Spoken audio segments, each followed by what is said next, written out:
Hey y'all, this is Coach Ash, and today I'm going to talk about the spirit of gluttony and why it's destroying your life. Gluttony is basically an excess of food.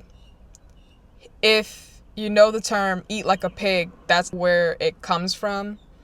Pigs are very gluttonous creatures. They eat whatever you give them, and it's kind of scary how much pigs eat. I've seen some really crazy videos on the type of things that pigs are just gonna eat. They eat literally anything. And I just wanted to talk about the spirit of gluttony because it's something that I struggled with, especially in 2020, but I've also struggled with it recently, and I'm just now starting to get back over it.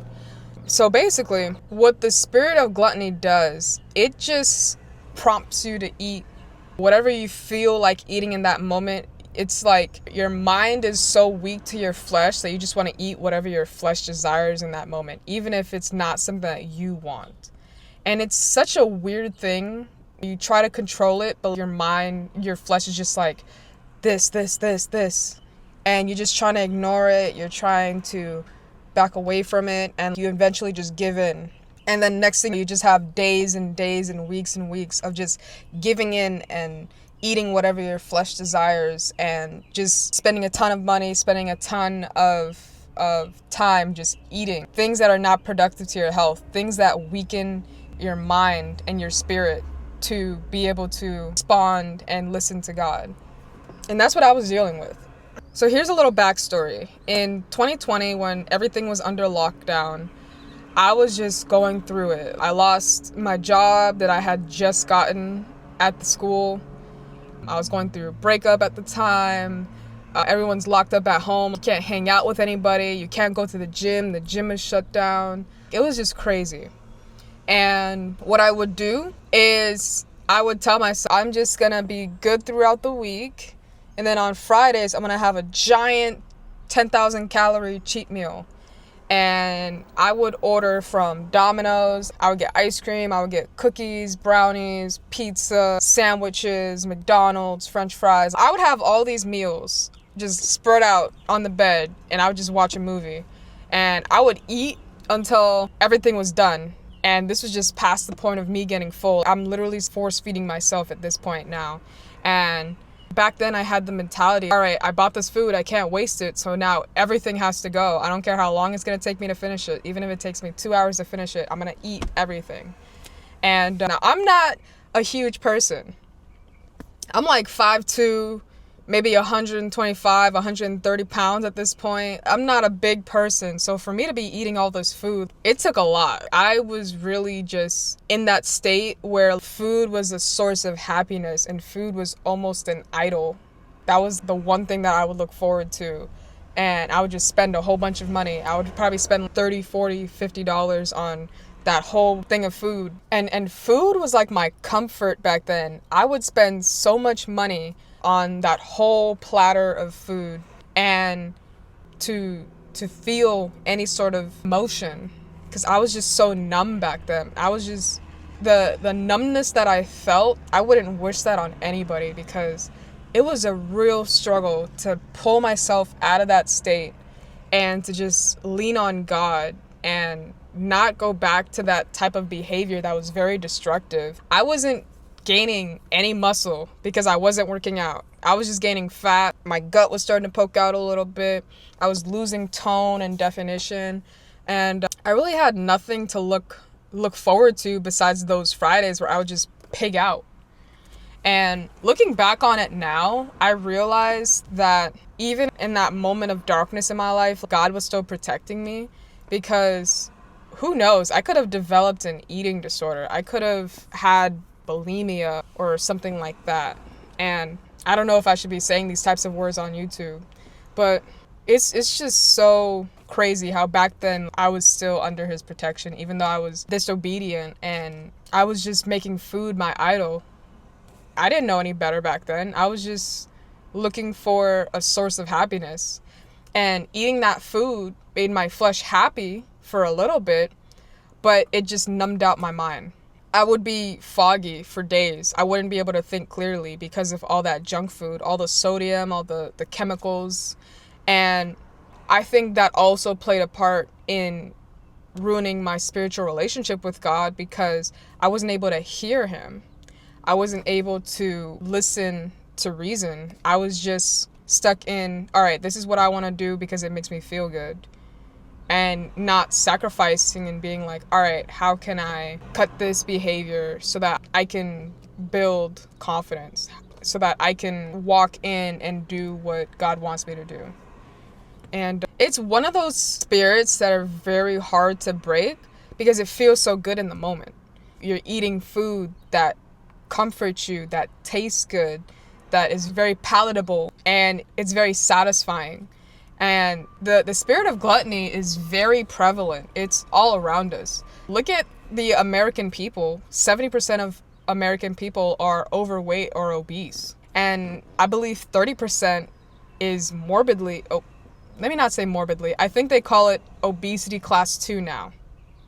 So obesity class 2, that means you're at a higher risk for heart disorders, diabetes, cancer, all of these things. And it just increases your chances of, So a lot of people are just blinded to the spirit of gluttony and how it slowly creeps in and destroys your life. Once I started to realize that I had to get rid of this, it took a lot of fasting and self-control and discipline that had to be built over time to move into a place where I was able to say no to my flesh and choose the foods that were going to help me have more energy, help me think more clearly, and to be more productive. Recent, how I've been dealing with the spirit of gluttony is that I just have this habit, and it was slowly creeping in, where I would just go to Chick-fil-A. And normally, I hadn't eaten at Chick-fil-A for more than 2 or 3 times in the past 4 or 5 years. But there's a Chick-fil-A that was really close to my job, and I went there once. Twice turned into every day that I went to work. So 4 or 5 days a week, I would go to Chick-fil-A. And this was not usual behavior for me. For me to go to this fast food place and eat the same thing over and over again. Now, it wasn't a lot of food, but it was definitely a lot of money. And the money is where what you invest into is what you value. So by me investing into Chick-fil-A as much as I was investing more in the fast food industry than I was into my own health and personal development. Because I could have used that money to buy groceries. I could have used that money to get some snacks or fruits at the grocery store. I could have saved that money to invest in the stock market or to buy vitamins or products. But instead, I invested it into the fast food that I was eating. And once I realized that, I knew that I had to slow down, but my mind was just constantly thinking about the Chick-fil-A, how it tasted, how it felt, how it smelled. Complete sensory overload, and my body just wanted it over and over again. If I could eat it 2 or 3 times a day, I think my body would have done that, right? And I had to realize this is a problem. If I'm not able to say no to this, then this is slowly becoming an idol. And I can't have 2 masters. I can't serve 2 masters. So what do I do? Here is how you break the spirit of gluttony and get back into a state where you can value your health, you can pour into yourself, and you are able to deny your flesh of the things that it wants that's going to destroy you. First, I had to fast and I had to pray, because if I didn't fast and if I didn't pray, those thoughts would come back. Those thoughts are very repetitive, they're very intrusive, and it's going to be a struggle to just go day by day without going back to that thing that made you feel good in your body, but over time is going to destroy you. It's going to destroy your health, destroy your brain. I can't tell you how much brain fog I had when I was continuously going to Chick-fil-A. It was insanely bad. There would be days where I would just wake up anxious or sad or just no energy. And I had just slept 8 hours the night before. That's crazy.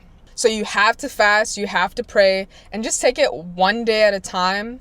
And even if you can't win the battle 100%, order less. So what I would do because this was very hard to break. Like I said, I recently just got over it, and it took me probably 3 or 4 months to really just break through. And you have to express your feelings to God. You'd be like, God, I desire this food right now. I know this food is not healthy for me. It's burning a hole in my pocket, God. I don't want to desire this food anymore. I want to desire foods that make me think more clearly, that bring me closer to you, that honor my body because you created me. And help me get over this. Help me control the thoughts that I have about this food, God. In Jesus' name, amen. Literally, that's how you just talk to God and just pray about it and confess that you were prioritizing this food over prioritizing your relationship with God, and that the two are conflicting. So once you start fasting, you start praying, you have to make it harder for you to build that habit. So for a period of time, what I had to do is my wallet, I took out all my cards from my wallet and I left it at home. Now, that might be a hard thing to do, especially maybe if you're somebody that owns a business or something and you have to have a card on hand for business expenses, what have you. Or maybe you get gas very often, or you just buy a lot of things on a day-to-day basis. But what I had to do is I had to take out all my cards. That way I couldn't buy anything, even if I wanted to. I didn't have any Apple Pay on my phone. I didn't have any backup cards. Everything was left at home. And if I needed gas, then I had the Wawa app, because Wawa is a really good gas station that we have down here, and I could just charge it from my card on my phone and buy gas. But I wouldn't be able to charge my card for junk food at Chick-fil-A.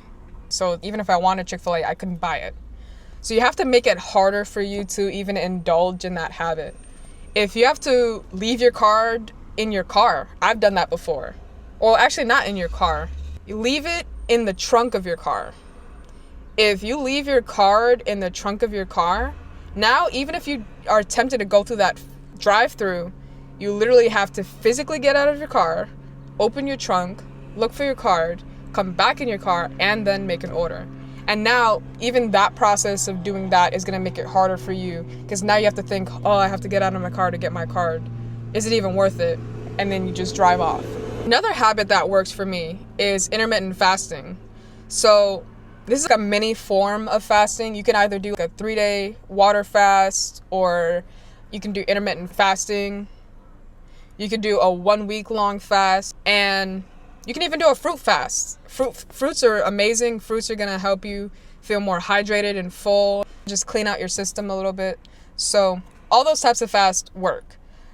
What I did, I had to do a week-long fast with water and fruits, and that kind of recalibrated my body to now desire more fruits and less fast food, because I noticed a difference in my cognitive function, my body. I wasn't as sore. I wasn't experiencing a lot of pain.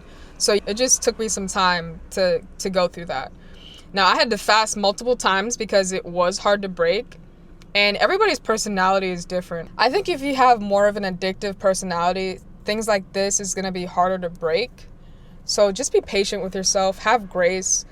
God knows your heart. He knows your intention. You just have to ask to lean on His strength and His willpower, and you're not going through it alone. If a trainer can struggle with this, anybody can. So you're not alone. You're not the only one dealing with this. You're not the only one struggling. And you have to be patient with yourself. You have to give grace. Pray, fast. Even if you want to pray, you want to fast, and you also want to confess. Confess to somebody that you trust. Hey, I'm dealing with so-and-so. I'm having this gluttonous behavior and I want to get rid of it. Please keep me accountable. And now that you have that confession and that accountability, that's another layer to help you break the spirit of gluttony and to be able to reclaim your life and your health from foods that are not serving you, right? You are going to go through a little bit of withdrawal. Your body's going to be like, oh man, I miss that food. Or, oh man, I wish I could have that food. But understand that you're working towards a greater purpose, and it's going to require some sacrifice and some discipline, and you're better off without those foods. Now, once you get control over your body and you have that sense of feeling that this thing doesn't control me anymore, It depends on the person. I'm not saying go back to it, but maybe you can have it occasionally rather than having it excessively. And the same thing happened when I started to have, instead of having guilt for eating the things that I enjoyed, I had more grace. And I knew that although I couldn't eat this thing all the time, I could have it here and there and I'm not going to be hurt by it, right? So understand this. The spirit of gluttony is strong, and a lot of people secretly deal with the spirit of gluttony. It comes with a lot of shame because you just see what you're doing outside of your friends and family and you feel alone, you feel empty. But know that you have power over the spirit of gluttony.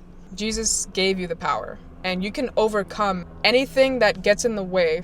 You can overcome that bad habit. You can overcome that food addiction.